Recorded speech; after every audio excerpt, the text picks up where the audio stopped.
নমস্কার দর্শক বন্ধু, আমি জ্যোতিষ সম্রাট শ্রী শক্তি। আজকে আপনাদেরকে বলবো 2025 সালে কর্কট রাশির কিরকম রাশিফল সারা বছর সার্বিক কিরকম যেতে পারে।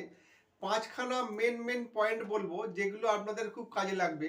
প্রথম পয়েন্ট হচ্ছে, যারা গৃহভূমি লাভ করতে চাইছেন, ফ্ল্যাট বাড়ি কিনতে চাইছেন, জমি কিনতে চাইছেন, তাদের ক্ষেত্রে কিন্তু বলবো যে 2025 সাল খুব উন্নতিমূলক জায়গা। তারা কিন্তু গৃহভূমি লাভ বা ফ্ল্যাট কেনার পক্ষে কিন্তু খুবই অনুকূল টাইম।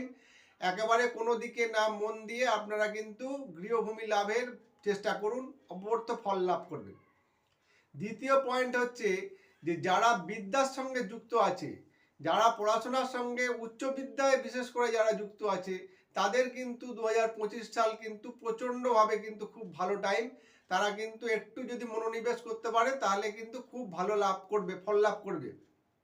এবারে বলবো 3 নম্বর, যারা কিন্তু কর্মের সঙ্গে যুক্ত, চাকরির সঙ্গে যুক্ত, তাদের ক্ষেত্রে কর্কট রাশির যেহেতু আপনার মানে ষষ্ঠপতি একাদশে রয়েছে, কর্কট রাশির ক্ষেত্রে কিন্তু তাদেরও কিন্তু সুনাম যশ বৃদ্ধি এবং উচ্চ পদ প্রাপ্তির একটা সম্ভাবনামূলক জায়গা রয়েছে। এবং আপনার দেখা যাবে যে মাইনে বাড়বে, আয় উন্নতি বৃদ্ধি লাভ হবে, এগুলো কিন্তু লক্ষ্য করা যায়। এবং যাদের ক্ষেত্রে দেখা যাচ্ছে যে ব্যবসা করছে, ব্যবসার ক্ষেত্রে কিন্তু তাদের একটু অসুবিধার সম্মুখীন হতে হবে, কেননা আপনার যে আদার সাইড যার সঙ্গে ব্যবসা করবেন সেই জায়গাটায় কিন্তু একটু অসুবিধার জায়গা লক্ষ্য করা যাচ্ছে, বিশেষ করে 2025 সালের মার্চ মাস পর্যন্ত। তারপরে কিন্তু আপনার উন্নতির শিখরে পৌঁছাবেন। 4 নম্বর পয়েন্ট হচ্ছে, যেসব জাতক জাতিকার বিবাহের কথাবার্তা হচ্ছে, বিবাহ হতে হতে ভেঙে যাচ্ছে বা কথাবার্তা ফাইনাল হয়েও হচ্ছে না, তাদের ক্ষেত্রে বলবো 2025 সালে কিন্তু বিবাহের কিন্তু খুবই ভালো একটা যোগাযোগ আসবে, খুব ভালো জায়গায় বিবাহ হবে।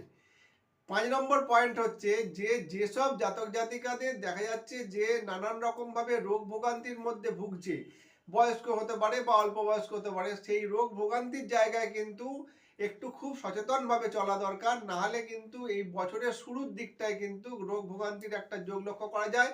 এটা কিন্তু একটু সচেতন হতে হবে।